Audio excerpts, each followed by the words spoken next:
What's good? And thank you for tuning in today. Today on the show, as I promised y'all, I told y'all it's happening right now, live. The live episode of the What's Good Family podcast with special guest Mikey D. Man, Mikey D, bro, thank Yeah. you for coming on to the podcast.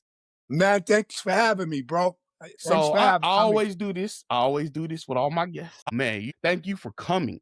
Thank you for coming. Man, I do this with all my guests.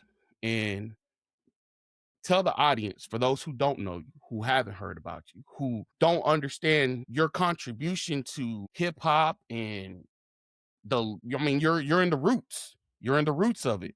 So introduce yourself to the audience. Yo, what's going on, y'all? They call me Mikey D, a.k.a. Mikey Destruction, a.k.a. Playboy Mikey D, straight out of Queens, New York. You know what I mean? I'm from Lawton.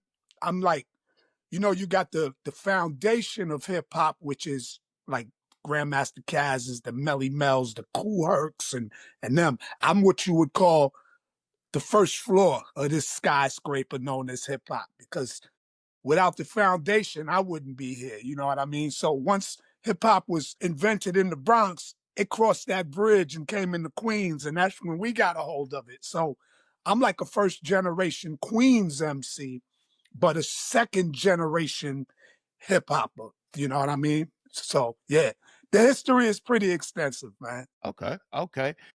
Man, so history is pretty extensive. So let me ask you this question. And this is one of my favorite questions to ask. Cool. In doing hip hop, is Yes. it a job or is it a passion? It's a passion. It's a way of life. It's hip hop and me were introduced to each other when I was 12 going on 13. I didn't live in a house with my pops and all of that. I was with my grandparents and my mom. So hip hop was like a father to me. It helped me to find my voice. It helped me to find my confidence. It helped me to maneuver through the streets. And so, hip hop is definitely a culture that I'm glad I discovered, man. So it's far from a job, because they say when you're doing something you love, it's not considered a job. So to me, I rap from the heart and not the pockets. You know what I'm saying? So this is definitely a way of life for me. Okay. A way of life. Okay. So let me ask you this one more question. Let me ask you this. So with hip hop being a way of life and it being so rooted in you and something that helped you discover who you are, when did you realize you were in love with it? And when did you realize you had love for it? And then when did you realize you fell in love with it? See, and the reason I asked it like that is because I can love something, but not be in love with something. So when did you realize, you know what, I love this. This is something I do. And then when did you realize, like, yo, I'm in love? Like, I wake up to this. I can see myself doing this for years to come. Well, I fell in love with it as soon as I heard it. Like when my man D Money let us hear this cassette tape back in 1979. I'm dating myself right now, but I'm talking 1979. And I'm a young cat from Queens, and I'm hearing Grandmaster Caz and the Cold Crush Brothers. These brothers is doing poetry over music. I never heard it before. You know what I'm saying? And from that point on, I fell in love immediately. My boys can tell you, soon as he let us hear that tape, I went next door to my grandmother's house, to Nana's house. I went upstairs to my room and I wrote my very first rhyme. And that first rhyme was a rhyme called Kim. And I used Grandmaster Caz's blueprint, because the rhyme that I heard was him rapping about a girl named Yvette. So that's when I fell in love with it. When I finished that rhyme, the first person that heard me ever spit a rhyme was my Nana. And she was my first cosign that told me I was good at this. Next day I went outside and I'm saying this rhyme to all of my boys, and they like, yo, that's dope. That was the beginning of the journey. I fell in love with it then. I'm still in love with it to this day. Nothing has changed. If anything, I fell more in love with it because I don't look at it as a lot of people, when you say hip hop, they look at just the rap genre, which is only one element of the hip hop Mhm, culture. But the culture as a whole, hip hop, I embrace it mhm. wholeheartedly. When you see me, that's what you see. You see hip hop. When you hear me talk, that's what you hear. Hip hop coming out of this human body. You feel me? So I'm more in love with hip hop today than the first day that I heard it. Okay.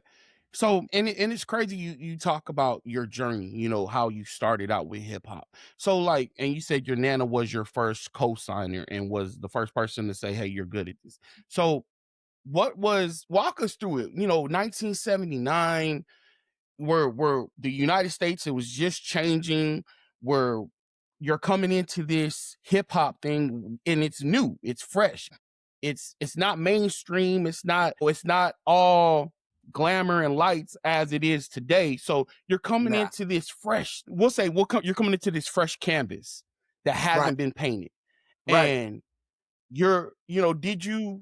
did you see yourself like, yo, I'm about to paint a Picasso, and know that your Picasso and everything that you were painting was going to be looked at for my generation as something that we stand on now?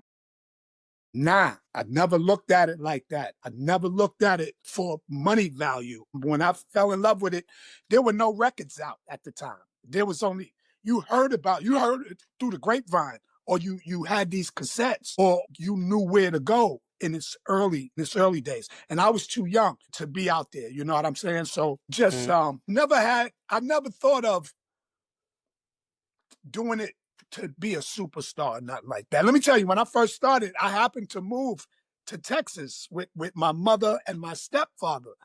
And this is still before the first record came out. So I just started rapping. You know what I mean? I moved to Austin, Texas, mhm. little 12, 13-year-old kid. Them dudes out there didn't know what hip hop was. They didn't know what MCing was. And I was out there already spitting rhymes. And they were amazed. And then, let me tell you, and don't you tell nobody this, DJ. You better not tell nobody. And everybody that's listening better not tell nobody either. So, It ain't gonna go no farther than nobody that's listening. okay, because now when I got to Austin, Texas, this is when the Fatback Band came out with King Tim III, which was one of the first hip hop records, along with Sugar Hill Gang, 1979. That record came out. So I had my nana buy those two records for me and mail them to Texas because she was still in Queens. And the people that I was letting hear these records, they didn't know what it was. And I told them Mhm. that it was me. I told them I was Wonder Mike. I told them I was Wonder Mike. I told them I was King Tim III because I had already knew the rhymes real quick. You know what I'm saying? So yeah, yeah, yeah, yeah. That's how that went. But I never looked at it as me becoming a superstar or none of that. I just did it because I loved it so much, and I just wanted to be super duper nice with it. That's it. That's all. So I feel that. I feel that, man. So like your history with hip hop. I mean, like walk us through whenever you became that rap battle you went through, where you solidified, hey, I'm the GOAT. I'm Well, it was a journey. You know, it was put it this way. When I first started, we were already being competitive with each other. Started out with a group called the Grandmaster Three. mm, My man Lovable Little B, my man Ever Loving Kid Ice. Kid Ice is actually D Money. He's the one that introduced all of us to this rap thing with his Big Brother's cassette tape. Being a fan and a student of Grandmaster Caz, we were naturally competitive because Caz was mhm, he was witty, competitive, and confident. You know what I mean? So mhm, that played a major part. So when we started rapping, we would rap with the other young cats in the community. Like I'm from Laurelton, Queens, and there were groups on every block. You know what I'm saying? From my era, we was young. So we even formed a group called the Mhm. LA Rap Masters, where it was like a bunch of us just teamed up as one conglomerate. And there was like 16 rappers, man, but everybody was competitive. So now we talking about, I'm in Texas from 79 till maybe 81. I came back in like 81. And that's when we Okay. really started, really getting busy. So a lot of my friends during the 80s, you got to remember during the 80s, the crack epidemic hit and all of that. So a lot of people either Yeah. got caught up doing the drugs or they got caught up selling the drugs. Luckily for me, people call them OGs and big homies now. The cats around my way wouldn't allow me to sell the drugs because they saw something special in me as far as this rap thing. So they wouldn't allow me to sell. They would let me rock out, they would invest, you know what I mean? But they kept me away from the drama. So I took rap seriously to whereas a lot of my other peers, they weren't serious as I was. Me and Johnny Quest, we were totally serious about it. So we would do a lot of battling our peers first, in the neighborhood. But then Mhm. we started branching out. We started jumping on the bus and train, going to different neighborhoods and battling whoever was around. Because during the 80s, if you go to anywhere where there's a crew of people in front of a store, 9 times out of 10, at least two of them dudes rapped. And I used to get charged off of my 40 ounces of old English. So I was already confident, but the 40 ounces made me even more confident. So we would go into any cipher and ask anybody, yo, which one of y'all rap? And people know me for, I used to be like, I battle anybody. I'd be loud with it and all of that, but I stood on 10 toes, you feel me? And that became my reputation, Mhm. and people started knowing me to be this lyrical monster. And that didn't come out until I was tested in one of the park jams in Queens, 231. I was tested by a local rapper who was actually the hottest rapper in the area at the time, my man TLC. And he called me out in front of everybody in a park jam. So I was a little shook, because this is my first time doing this in front of an audience. Like I was used to just battling one on one, and maybe it's about 10 brothers in a cipher. But now we had a park jam with a lot of people, and Yeah. he's dissing me. And I'm like, oh. So after I battled him and did what I did, that solidified my place as a battle MC.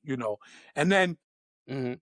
I was going from neighborhood to neighborhood, from state to state, just battling cats, just battling. There was no money involved and none of that. And even in 1988, Sleeping Bag Records, they signed me because Tila Rock and Mantronics told them, I was nice with battling the street kid, blah, blah, blah. So they signed me to Sleeping Bag Records. And during that same year, there was this big event called the New Music Seminar where rappers from all around the country came to battle for this big gold belt. And I happened to be the winner Okay. in 1988. So that I was solidified from that point on. What? Man, I didn't it's crazy because it's like I didn't, as somebody who consumed it, I was a consumer being a consumer of hip hop and being a consumer of rap music and everything else like that. I didn't know the intricacies of how it grew from the early stages. And hearing you say like y'all were promoting yourself, y'all gathered together, Yeah, y'all battled each other, and y'all didn't. yeah, There wasn't. I mean, granted, there was fame within the circle. There was highlights within the circle, but it didn't get out. Unless y'all use word of mouth, that's how it got out. So hearing that you went from state to state and it got to the point where they had to do this new music seminar and y'all all gathered together and you emerging on top, bro. That man, look, I salute you, man. I thank you, salute you man. because that, bro, But that's like that's the just from the rhymes, the dedication. yeah, but see, that's the cloth that I was cut from. Like, for instance, like people always talk about this top five. Who's your top five? My top five is biased and it's based off of influence and motivation. right? So the guys that motivated me Mhm. early and to this day are still my top five is Grandmaster Caz, Kumo D, Eddie OJ of the Clientele Mhm. Brothers, Will Seville of the Clientele Brothers, and LL Cool J.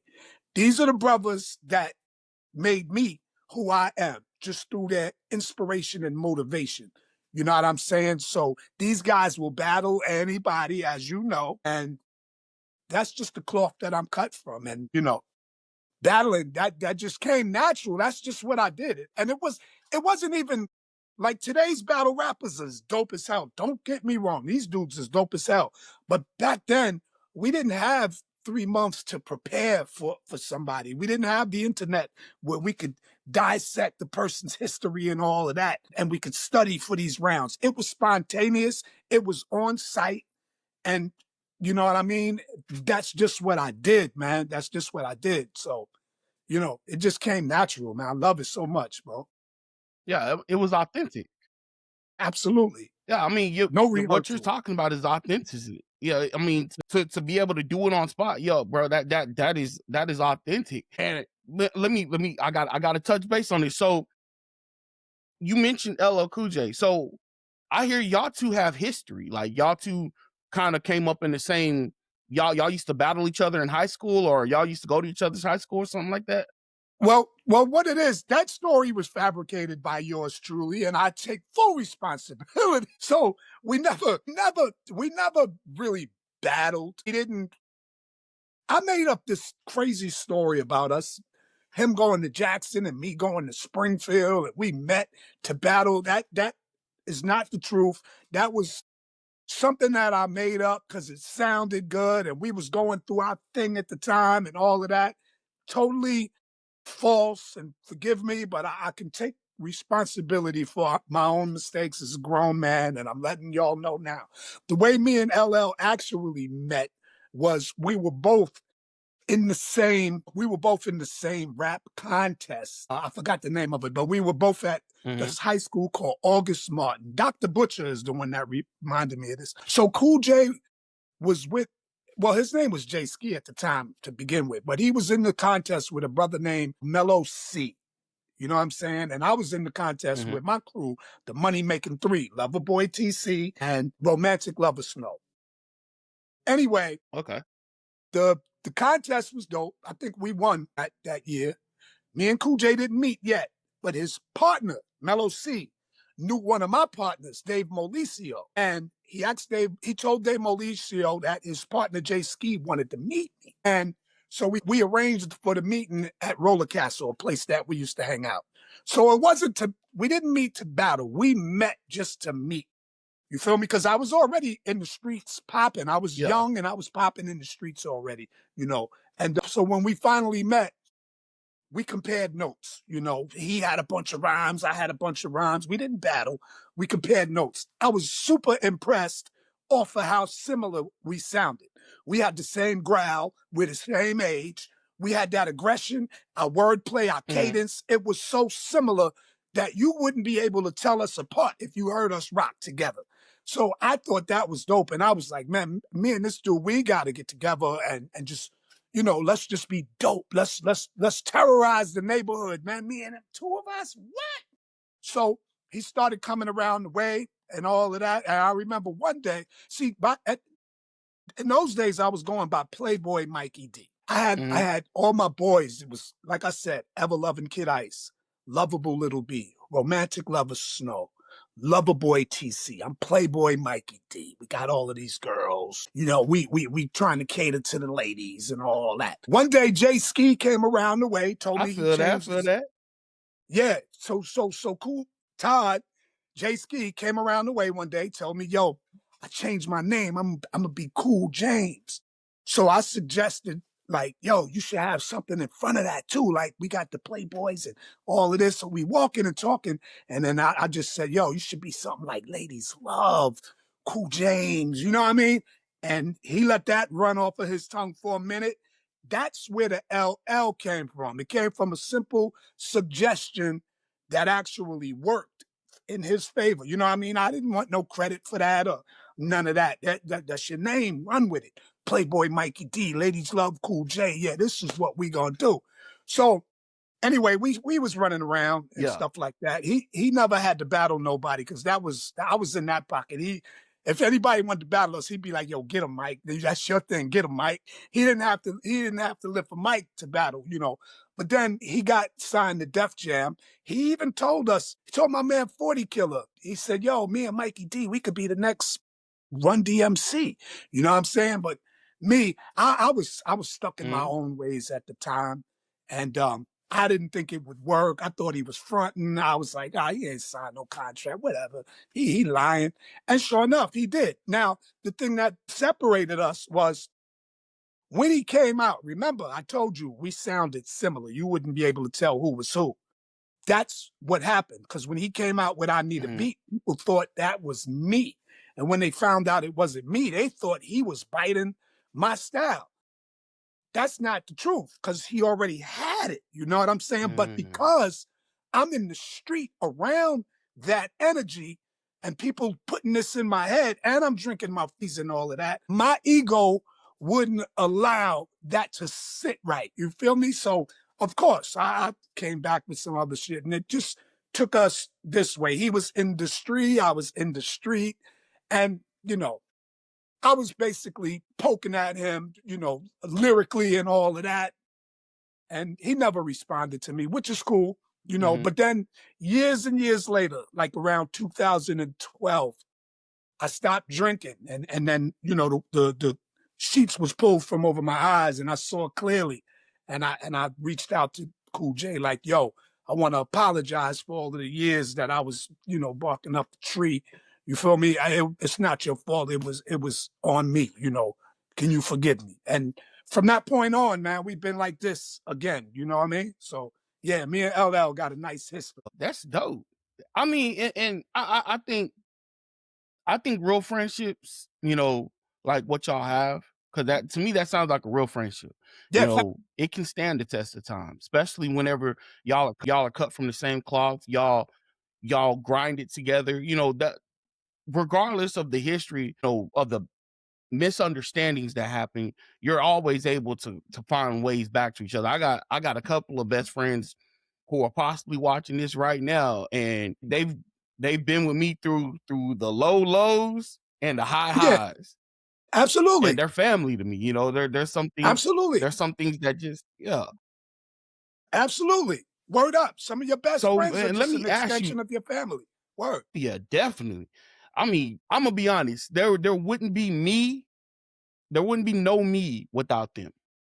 My wife is my best friend. Like she knows me like the back of her hand, and it's crazy how having that companionship motivates you to do better, to be better, to want to aspire for more. And then even when, like you said, even when the dust settles and you realize your mistakes, they're still there. Like, hey, bro, it's all love. We're back where we needed to be. Absolutely. Absolutely. So let me ask you. So, I don't want to stay in the past too much. I do want to touch on, you got a new album. You do got a new album coming out. Poppin' Kim, man. Tell us about that, man. Tell us about your new album. Papa Kim is super dope, man. I just wanted to people, man, how can I say this? The reason I titled it Pop and Kim was a store in Lawton, Queens. You know, I keep mentioning 40s. Well, they had the coldest 40s on the planet, man. When you went in there and you bought a 40, it was in the freezer. You pull it out, it had slush on it. You open it, slush is coming out, and the whole nine. Its 40s was incredible. You know what I mean? All of the rappers at that Yeah. time used to come. All of the rappers at that time used to come to this store, Pop and Kim. So Pop and Kim was more than a store, it was a vibe. And for me, it was a state of mind because I used to hang out in front of that store. I used to buy all my 40s from that store. We used to have so much fun in front of that store. Those ciphers, it's just a vibe, man. It was just a vibe. With this new album, I wanted to bring that energy back to 2026. Now, I couldn't bring back a 17-year-old, 18-year-old Mikey D, but I could bring that energy back and how it felt back then. You know what I'm saying? I said, let me title this Pop and Kim and just remember those days. And the sound should be nostalgic and all of that. You know what I mean? Shout out to Dr. Butcher, man. He gave me the first track, Over 50. And that's the track that lit the spark for the whole project. Because it was just that nostalgic feel, not too dated and not too new, but just right in that pocket where I'm staying in my lane without trying to step into the new wave, as they call it, or keep dwelling on the past. I wanted to hit y'all with a feeling like, man, that music sounds nostalgic, but damn, lyrically, he's right now like, yo, and I'm 58, you feel me? So I just want people to know that age doesn't dictate your skill level. You know what I mean? And yeah, so Pop and Kim had the title of that. And the Legends Don't Die, that came Heck from my brother yeah. Lotto. Yeah, yeah. My brother Lotto said, yo, you a legend. Here go a track. It's called Legends Don't Die. And it just fits so perfect. So shout out to Lot Picasso. Legends don't die. I mean, your name gets better over time. And I listen to some of the tracks and I do get what you're saying. So like for me, if I had to compare it to anything, it's almost like you're taking from what you described and what I heard, it feels like almost like you're going back in time to those moments where again, hip hop was fresh. Granted, like Mm-hmm. you said, you can't bring a 17-year-old Mikey D back, but you can bring, hey, look, I'm not 17, but I still remember these days. I'm still cut from that cloth. It's that energy. And I got a little bit more season, a little bit more wisdom, and I still got, Exactly. yeah, man. I feel that. I feel that, Exactly. bro. Like I was listening to it and I was like, yo, this is dope. This is Thank you, man. dope. Thank you. Thank And you. then on top of on on top of being an MC, you're an author, bro. Come on, man. So you wear many hats. My pen game is kind of ill, but I wanted to do something different. And man, I got two grandchildren, Tori and Taj, my grandson and my granddaughter. I got nieces and nephews and all of that. Mhm. And I noticed that, not saying that my grandkids, nieces, and them, it just seems like integrity and morals is not instilled into the children anymore. You know what I mean? Because a lot of these kids are so daggone disrespectful, man. You talk to these little kids and they saying stuff that I'd have got popped in my mouth for when I was younger. So I wanted to do Yes. something, and I'm big on integrity. I'm just big on that. That's just a part of me. Integrity, man, that's what your character is all about. You feel me? So I wanted to do something for the kids, man. That's why I titled this series called I Am. I Am means integrity and morals. So the first book is I Am, which is a children's guide for integrity and morals. It's based on my niece Ming Ming. What I do was each chapter is a picture and there's a paragraph, and the paragraph is like Dr. Seuss meets hip hop. So if Mikey D was Dr. Seuss, then this is the rhyme you would get. So I'm teaching them integrity and morals through hip hop. You know what I mean? And it's easy for children 5 through 8 to read. They can Mhm. read it easily. The pictures is there to show them. You know what I mean? The second one is called I Am My Brother's Keeper. And this one is based off of my grandchildren, Taj and Tori, because Tori is the little sister that always wants to be around her big brother. And, so I teach them family values, how to respect your family, your friends, your mother, your father, your sibling, how to always be in his or her corner and things like that, teaching them through rhyme. And then my third book is called Unlock the Gift of Free Thinking. Now, this book is for older people, from 17 to adult age. And if you wonder how I think, this is the ideal book because it breaks all tradition and teaches you how not to be scared or embarrassed to go against the grain sometimes. It's cool to be yourself. You don't always have to follow what everybody else is doing because it could be 100 people in this ear saying, this is what you should be doing, but this ear is you telling you, like, nah, that's not what I want to do. But everybody, because the majority rules, they follow this. I'm the guy that follows this. You know what I'm Mhm. saying? While everybody's walking this way, I'm Yeah. going this way. I'm gonna find my own way. You know what I mean? So Unlock the Gift of Free Thinking is a powerful book, bro. But I had to get into it, man, because my pen game ain't just for rap. That's why I don't consider myself a rapper no more. I stripped that title from me. I'm done with that title. I am, and there's millions of us, a voice of hip hop. That's what I am. Not a rapper. They can't box me into that rapper title. I am a voice of hip hop. Mm, You feel me? Because what I speak is hip hop. Everything that I do is I hip feel hop that. driven. So there you have it. Yeah, I mean, it goes back to like you said in the opener. I mean, hip hop is a lifestyle. You know, Culture, for right? those that are watching who think hip hop is just stepping up to the mic and No, spitting rhymes, nah, it's a no. lifestyle. You know, It's and it's crazy because I've always felt hip hop for me, my love for music was always it was always music was something I used to get me through a lot of rough patches. There was always a song, you know, back in the day. I was born in '89, you know, so mhm. for me, I was Boys to Men, you know, New Edition and all that other stuff, LL Cool J. I was all that, you know. So music for me had there was always a song that would get me through something or would speak to how I'm feeling and basically verbalize what I was feeling internally, externally. So for you to say, to hear from a legend, hip hop is not just spitting rhymes, it's a lifestyle. Like, bro, that that lets me know, okay, hey, my mindset's always been in the right track. And then to touch on that integrity part that you said, I mean, that me and my boy Jay Smooth, we just did an episode 2, 3 weeks ago, and that was one of the things we were touching on. We were touching on integrity, and we were touching on following your own, you know, being standing out in the crowd. And you said the same way we said. Today's time, people are afraid to go against the grain.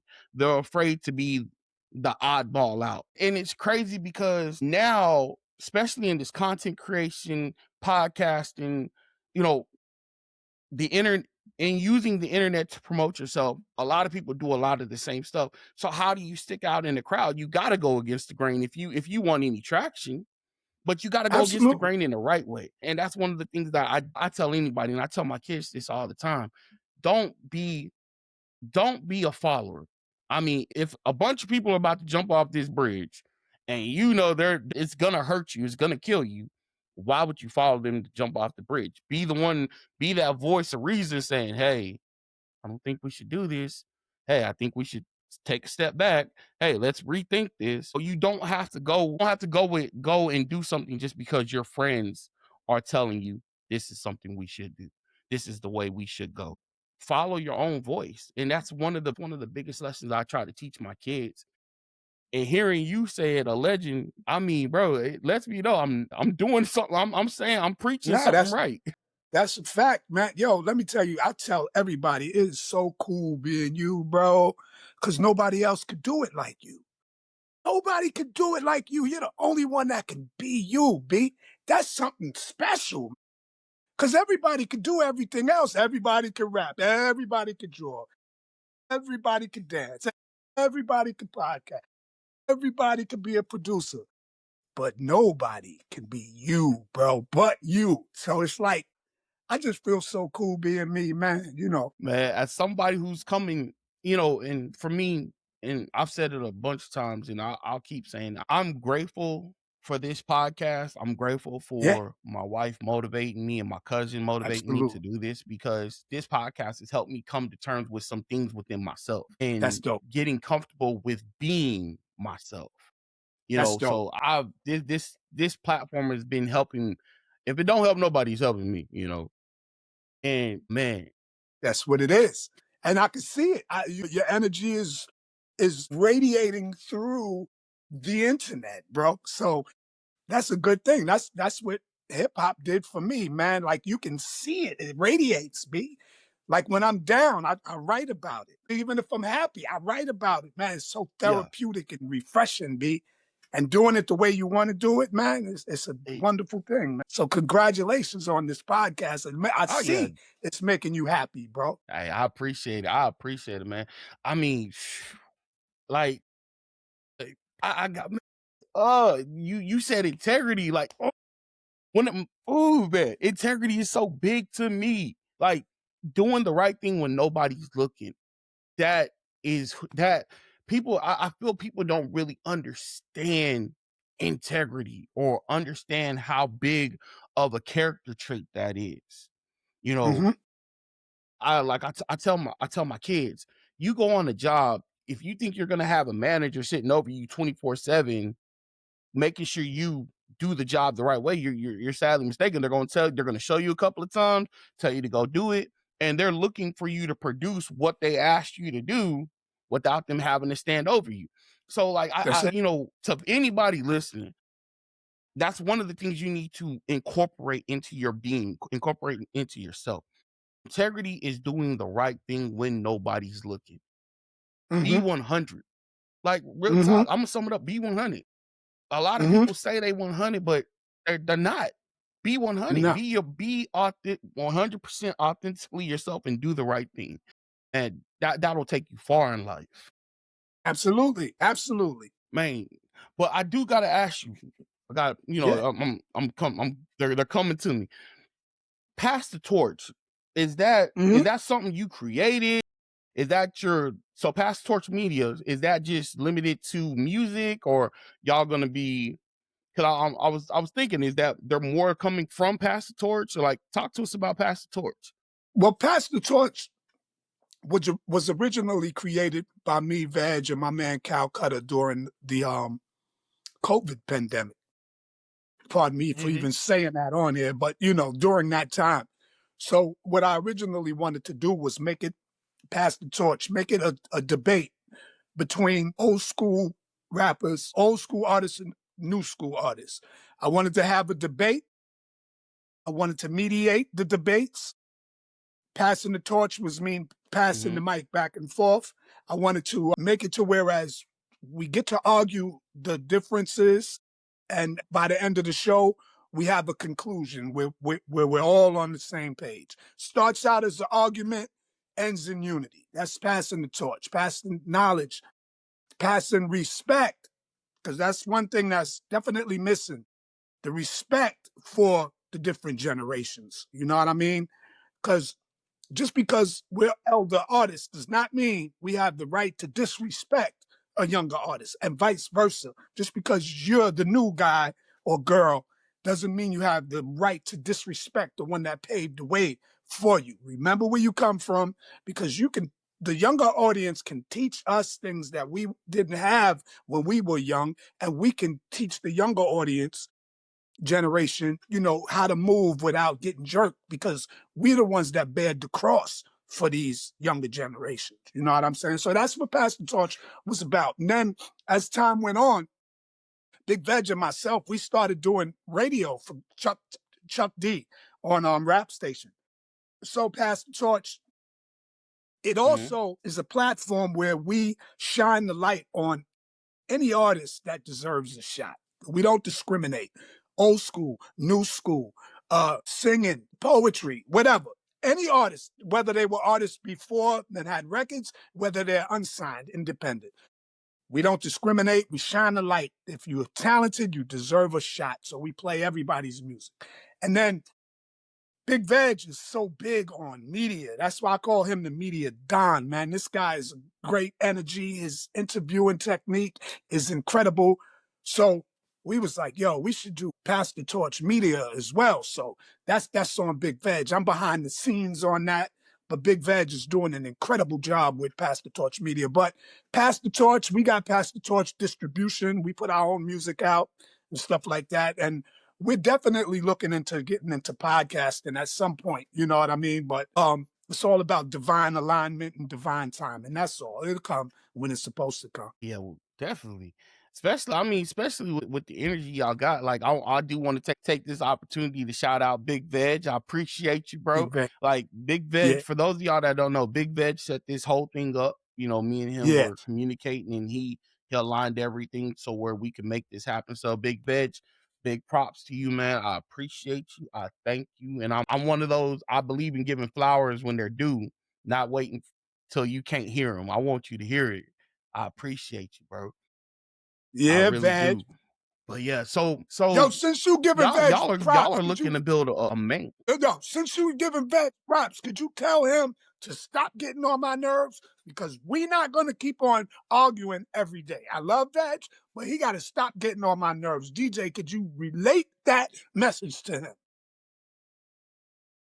I would definitely let Veg know to stop getting on your nerves so y'all can stop arguing. Y'all are the dynamic duo. Y'all are Batman and Robbie. Y'all No, look, you know we what? are we are Batman and Batman. There's no Robin. Ain't nobody getting Uh, robbed. We are Batman Bat and Batman. okay, Batman and Batman. I like it. I like it, man. But look, a little, you know what? I look at it like this because my wife is my right hand. And Lord knows if she's watching this, she'll probably come in this room and bop me upside the head. So y'all don't call the cops on me.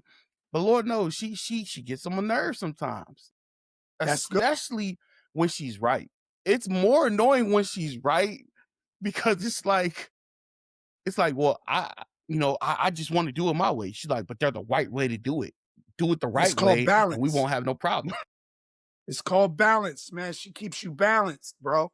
You don't want to be like this, man. You need that person that's going to keep you balanced, man. So that's a good thing. It might get on your nerves. That's because you know she's right. I go through it too, bro. And I hate when she's right, man.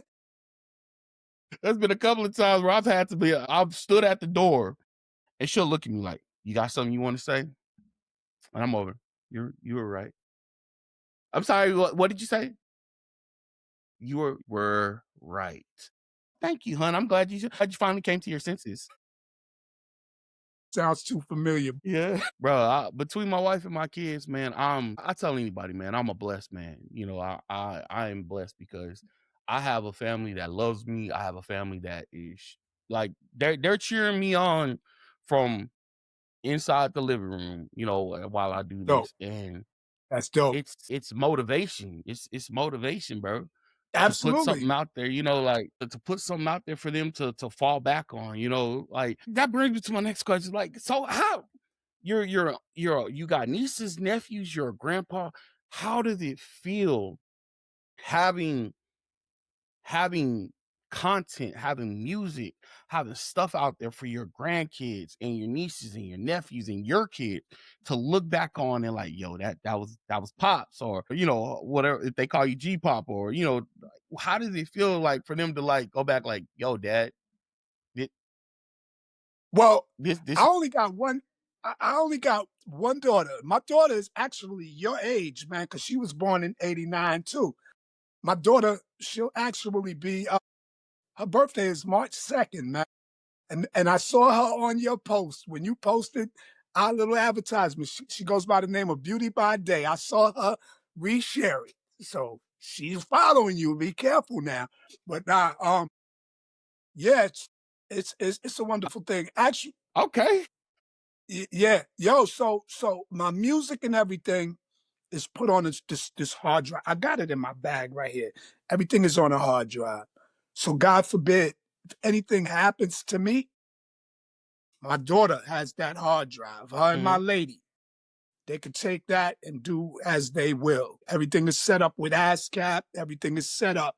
So because I'm not going to be here forever, and I understand and I accept that. That's what we're here for now. That's why you do the right thing. For that day that it's time for you to your energy to go back to the essence. You did everything right, and you everything is set up for them so they can continue your mhm, legacy. You know what I mean? So they got the hard drive and everything. And it's just like, and even when I'm around my nieces and my nephews and my daughter, it's just regular. It's regular because the person that I am in public is the person that I am behind the scenes. So nothing mhm, ever changes. They don't have to look at me like, Grandpa is this rap star. No, I just rap really well, but I'm not a rap star. I'm still Grandpa, and we gonna still go to the mall without security because I don't, you know what I'm saying? It's just what you see here is the same person you'll see yeah. when I'm at home. Nah, I feel that, bro. I mean, I will say this. You know what? This is on my heart to say it. Embrace it. To her, to your grandbaby, you are a rap star. Embrace it. Accept it. You know what? One of the things I've learned is kids the way kids view us is so innocent, and they think the world of us as people, especially when you've gone out there and you've achieved some. I mean, the path, and I'll say it like this: the path you've set for your family, just not even so much music, but just going out there and pursuing something that you want to do. Man, I commend you because you set your family up on a good, to me, in my opinion, it's a great path to be on because you've proven that the only person who can stop you is you. It's Your you. biggest obstacle is the person you face in the mirror. That's it. That's a fact. That's 1,000% fact. Yeah, I commend you on that.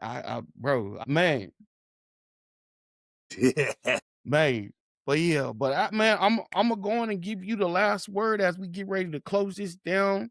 And be sure to please tell the audience where they can find your books, your new album, where they can connect with you at, and yeah, let them know.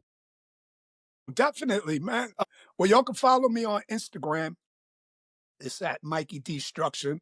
That's MikeyDestruction, Mikey Destruction on Instagram. I'm back on TikTok. So y'all can hit me up over there. Same thing, Mikey Destruction. YouTube, Mikey Destruction. Also, Main Source. I think we got a new YouTube page. So that's going to be something. Follow us on Instagram too. Main Source Brand, and follow Pastor Torch Media. The books. Just look. The author name is Michael Deering. The name of my book publishing is MAD, Mad Publishing. That stands for Michael Anthony Deering. But the books are available anywhere digital books are, whether it be Kindle, Barnes and Nobles, things like that. The album is streaming on all digital platforms right now. If you want to buy it directly from me, just go to payhip.com/. Mikey D Enterprise, and you can buy singles or you could buy the whole album. It's better to get it from the artist. Or if you want to stream it, it's available anywhere. We even have vinyl. If you DJs want the vinyl, the fly red vinyl with the ill album cover, just go to fatbeats.com and it's off to the races, baby. There it is. But yeah, so the Poppin' Kim album is out right now. And we also working on a new Main Source album. Yes, sir. Yes, sir. By the way, Well, look, all right, y'all. this is Mhm. Paul C, the legendary producer Paul C. We lost him in 1989, but Google Paul C, y'all. This is the guy. This is the guy. Y'all heard it. Google Paul C. Check him out, man. God rest his soul. He passed away in 1989. 89, I yeah. believe that's what you said. Yeah. Damn, you was born in But all 89 right, too. Word. y'all. 89 right here. Yes, sir. But yeah, y'all already know. If you're new to this, go and hit that like, follow, comment, share, and subscribe button. If you are true to this, leave me a comment. Let me know what you think about this live episode. I'm always down to learn new ways to improve. I'm an open book. Talk to me and I'll talk back. Also, before we go, check it out today. What'sgoodfamily.com will be officially launching today. Today. 2/15/26. It is there. We will be official. But as I close this down, I want to thank everybody for being here. Mikey D, I salute you, sir. Thank you for tuning in, and I'll catch y'all the next time. Peace.